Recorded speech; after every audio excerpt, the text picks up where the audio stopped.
Bom dia, meu amigo e minha amiga. Que a luz, a graça e a bondade de Deus estejam sobre a sua vida.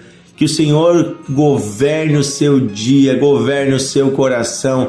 Que o Senhor, nosso Deus, dê a você sabedoria para todas as suas decisões nesse dia, nessa semana, nesse ano, em nome de Jesus. Pergunta de hoje é: Deus está no controle ou Deus não está no controle? Há duas situações na qual nós temos a tendência de achar que Deus não está no controle. Uma é quando nós estamos tão abalados, tão frágeis, com tantos problemas, que achamos que as circunstâncias têm o domínio. Às vezes achamos até mesmo que o mal triunfou. Achamos que o bem não tem força, que Deus está derrotado. Achamos que as circunstâncias são aleatórias e que não fazem sentido. E por que Deus tem deixado isso acontecer? A segunda situação na qual muitas vezes somos tentados a pensar erroneamente que Deus não está no controle é quando nós achamos que nós estamos no controle. É quando nós pensamos que nós temos o controle das coisas, que nós somos bons e que foi por causa das nossas capacidades que conquistamos algo e agora estamos no topo, estamos bem, conquistamos alguma coisa. Hoje eu quero refletir com você na história de um homem que a Bíblia relata a sua história, chamado Nabucodonosor. A história deste homem está relatada em vários lugares da Bíblia, mas especialmente eu quero hoje meditar com o que está escrito no livro do profeta Daniel, capítulo 4. Este famoso rei foi rei da Babilônia no período do início dos anos 600 a.C. Ele nasceu em 630 a.C., viveu até mais ou menos 561 a.C. Nabucodonosor, ele é um personagem da história, é um homem real, é uma história real. E o fato é que ele foi rei de um grande império. O seu império dominou todo o Oriente Médio, dominou um pedaço da África, todo o norte da África, e alguns historiadores creem que os seus domínios chegaram até as portas da Europa. Foi um grande domínio para essa época, foi talvez um dos reis mais poderosos de toda a história do mundo antigo. Nabucodonosor era poderoso e tinha um grande exército. Nabucodonosor era um homem sábio e era um estrategista militar muito hábil. Também tinha um trato com diferentes povos, sabia negociar, era um homem inteligente. E o seu império se estendeu por toda aquela região. E nós vemos que inclusive Deus usou este rei para executar juízos sobre Israel. Porque houve um tempo em que Israel não ouviu os profetas. Houve um tempo em que Deus, por mais de 200 anos, enviou profetas a dizer para o povo se arrepender, mas o povo até mesmo matou os profetas.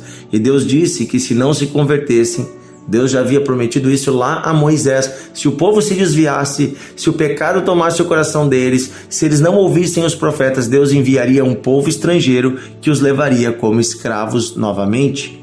Assim como antes eles eram escravos de Faraó, se tornariam agora escravos de outro povo, porque não quiseram estar em comunhão com Deus. E quem não está em comunhão com Deus está dominado pelas trevas, e as trevas elas trazem escravidão. O próprio Jesus disse que o pecado é escravidão. Então Deus estava ali ensinando o povo as consequências do pecado. E Deus usou este homem chamado Nabucodonosor para executar o juízo sobre Israel. Porque ele veio com o seu exército e ele foi quem tomou as cidades de Israel e levou o povo como escravo para a Babilônia. E foi na época do profeta Jeremias. Isso aconteceu, né? Um dos que foi levado cativo foi o Daniel, que ele era um menino de 14 anos na época. Os seus amigos Sadraque, Mesaque e Abednego também foram levados.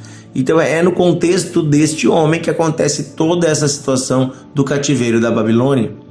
E ele era o rei, e ele não era um homem temente a Deus, mas apesar disso Deus o estava usando para cumprir os seus desígnios. E é interessante que ele venha conhecer quem é Deus por meio de uma situação. E aí você pode ler o capítulo 4, onde Deus dá a ele um sonho muito estranho, e ele procura sábios para descobrirem, desvendarem o que significava o sonho, e ninguém consegue desvendar. Até que Daniel, que trabalhava na corte do rei, ele é chamado, e ele, tendo da parte de Deus uma visão que revela o sonho, e falando com Deus, Deus lhe revela o destino, e Deus mostra que tinha decidido executar juízo sobre Nabucodonosor, porque o seu coração havia subido até os céus. Ele achava que era maior que tudo, e até mesmo maior do que Deus. Então Deus o colocou para pastar no campo como as feras, ou seja, ele, diante dos homens, ele iria ficar louco e ele começaria a comer pasto como bicho.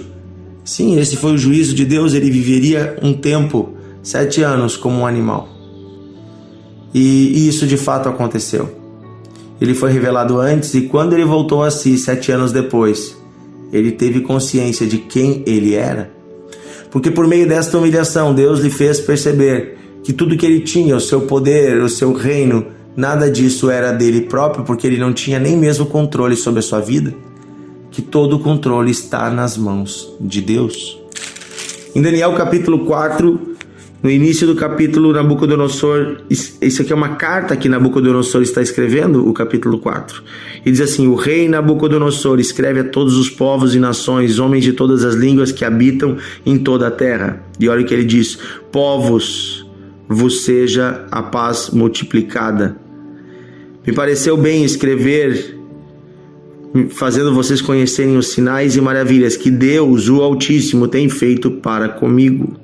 Quão grandes são os seus sinais e quão poderosas as suas maravilhas. O seu reino é reino sempre eterno, e o seu domínio de geração em geração.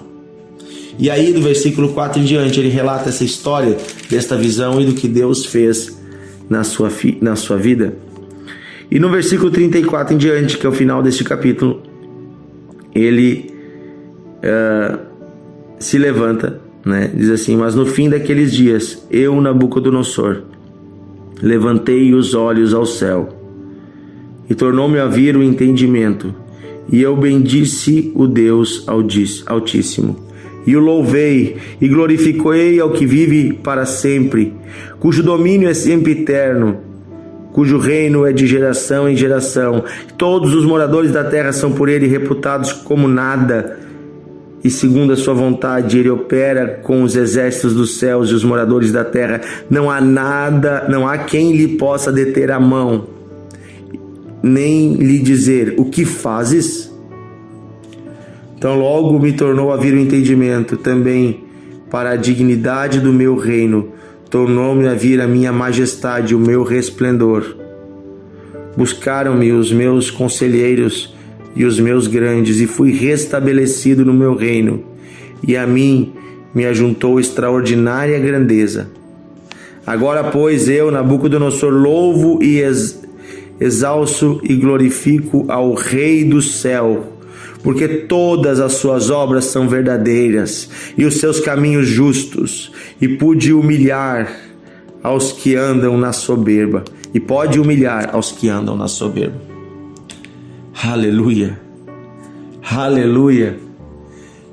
O homem mais poderoso da terra naquela época declara com as suas próprias palavras que quem reina não era ele, mas havia um rei acima dele. Querendo ele ou não, havia um rei que tem todo o poder. Quero dizer para você, diante das situações políticas, diante das situações econômicas, diante das situações de saúde, há um rei que reina acima de todas as coisas. O nome dele é Deus, ele é o Pai, ele é o Filho, ele é o Espírito Santo. Há um Deus poderoso, Criador de todas as coisas, e ele deu todo o domínio ao seu Filho Jesus Cristo sobre a terra, e este reina soberano. Ah, mas então tudo que acontece na terra é da vontade de Deus? Não, Deus respeita o livre-arbítrio do homem, mas Deus intervém na história humana, porque a última palavra é de Deus. Portanto, entregue a sua vida nas mãos daquele que tem todo o poder.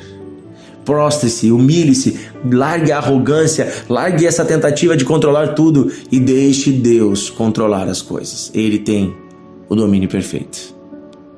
Querido Deus e Pai, nesse dia nós nos prostramos e nos humilhamos. Não somos nada, Senhor, somos fracos, pecadores, pequeninos. Mas Tu és um Deus tão grande e ao mesmo tempo se importa com pessoas tão pequeninas como nós. Obrigado, Senhor. Exaltamos o Teu nome nesse dia e pedimos, tira de nós toda arrogância do coração.